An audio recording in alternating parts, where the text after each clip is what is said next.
Oak trees, an absolute veteran of our landscapes, some towering over our back gardens, while some stand alone in fields. And while at the moment, during autumn and winter, they look pretty lifeless and cold, they couldn't be busier. What, you may be wondering? Well, that's exactly what we're going to be taking a look at today, as we take a look at these mammoth trees, how we can grow them ourselves, and why we should be worried for them. My name's Thomas, let's have a look. Very briefly before we start, I just want to mention it is the 5th of November when I'm recording this, and if you're not from the UK, it's bonfire night, so there's quite a few fireworks going off. I think that was one then. So I'll do my best to dodge around them, but you might hear an odd firework or two.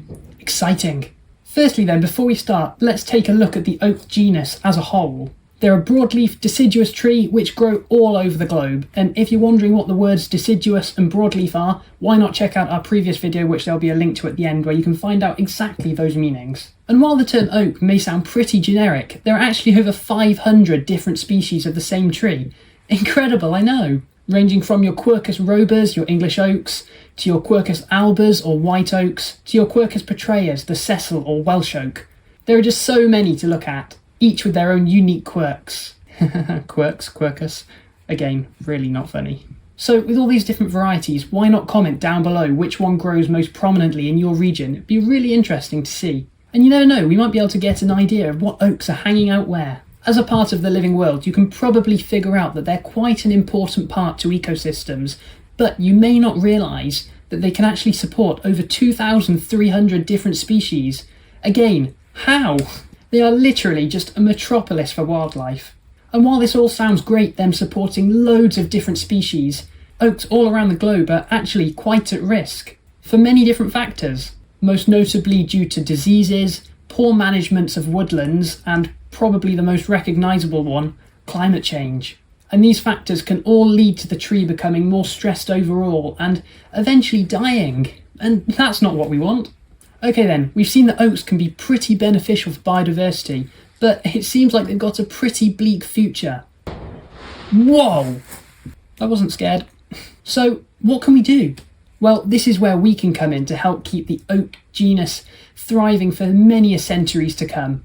How, you may be wondering? Well, earlier on, if you remember, we said that they are pretty busy at this time of the year, and even though all their leaves have gone, they've actually been producing some other things in their place. Acorns. On a very basic level then, an acorn is basically the seed of an oak. These capsules of life are what allows it to reproduce itself. Not literally itself, but other trees. In the autumn then, you can start to see the acorns appearing on the tips of the branches, where they'll then develop, grow, and then drop down onto the ground before being devoured by squirrels. Seems like these oaks just can't get a break. But if we're quick enough, we can run over to the trees, maybe not literally run, but just watch out closely, and take some acorns before the squirrels steal them all. Very selfish, I know, on the squirrels' behalf. So when collecting them, you may see that there's already a little root starting to form. This is a good sign, and it tells us that it's a good acorn, but there are other ways which we can check, so even if they haven't put a little root down yet, still collect them up and we can check them later on. So now that we've collected a good handful, let's take them back to the garden and see what we can do with them. So we just mentioned that we're going to need to sort out the good ones from the bad ones, so let's do that now. And there's a very simple but practical test we can do for this.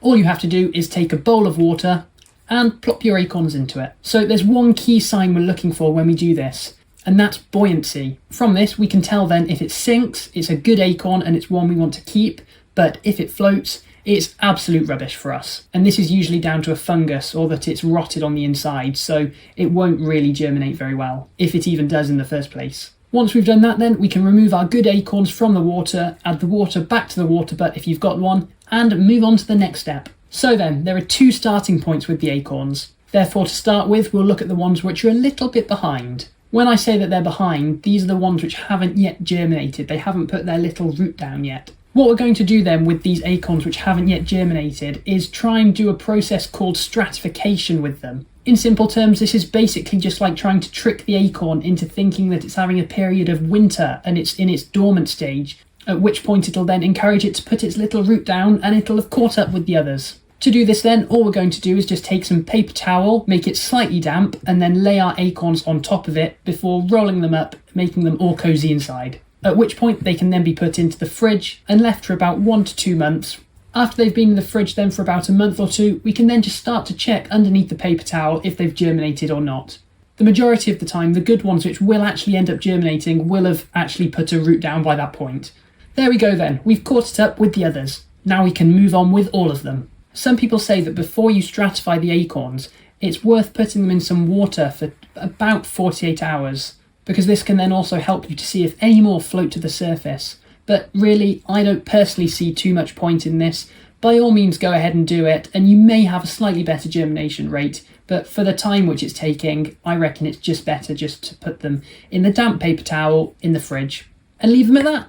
Okay then, let's look at potting them up. All we're trying to do here is really simulate the natural environment, so please don't worry too much about the soil and the mix which you're putting it into, because really, the acorns don't get to go and choose in the wild, so why should they get to choose here? Unless you want to make it more comfortable and desirable for them. All I like to do though is just to take a little bit of compost, add that to a little bit of soil, and then just put some slate or stones at the bottom of the pot just to help with drainage really. In terms of layering them in the pot then, I'll start with my slate or gravel at the bottom, and then I'll add in my mix of compost and soil before then putting the acorn nicely on the bed of that and covering it over. When placing the acorn on the soil, you can either place it horizontally or vertically. Now again, if we're trying to simulate the natural environment, it'll 9 times out of 10 be on its side, although it would be very, very cool to see one stood up vertically. So really, just take your pick, whichever one you think is better. Whichever way you do, even if you place it diagonally, the tree will adjust.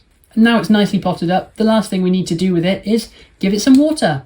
Ideally from a water butt if you can, because the rainwater is better for the plants, but don't worry about it too much. Okay then, location time. Really, we've got several options here, you just need to decide which one is best for you. Obviously the first one is that you can just leave these outside in a cold frame, greenhouse, or even outside where the plant will just remain dormant over the winter period before hopefully sprouting up in the spring. Alternatively, you can of course bring them inside and hope to germinate them over the winter period so that you can then start to harden them off in the spring next year. Ideally, they'll want to be on a south-facing windowsill or under a grow light or on a heat mat, just to try and help increase the chances of germination to give you stronger plants for next year. Okay then, your oaks have germinated and they're growing healthily. What do you do? Not panic first of all, because it's always nice to take a nice calm approach on things. If your oak trees are growing strongly then at this point and they've started to seem a little bit too big for their pot they're in, it's probably worth starting to think about upscaling it slightly.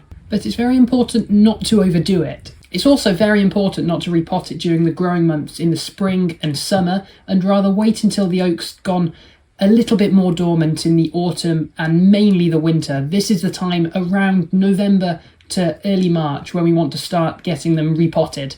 This will just help to put the tree under less stress and allow the roots to settle into its new home before the growth explodes again in the new year. So there we go, we've now taken a full-on look into why oak trees are important, why we need to protect them, and how we can grow them ourselves. I think we've covered just about everything, so if this video has been useful for you, please consider leaving a like on it and subscribing to the channel, and why not share it with a friend, because it's the best thing you can do to help support what I do.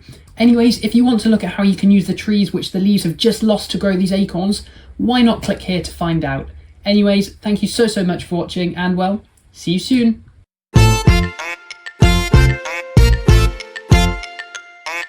We've seen then that oaks can be very beneficial for wildlife. Okay then, you start to see them appearing on the end, making me jump out my skin every time. Bring them inside and... So then, there are 2 starting points. But really, all I know... For 2, we can then actually start to check and jump to the bottom of a lake before then planting themselves in the ground. Now that we've got it potted, of course bring them inside and hopefully try and germinate them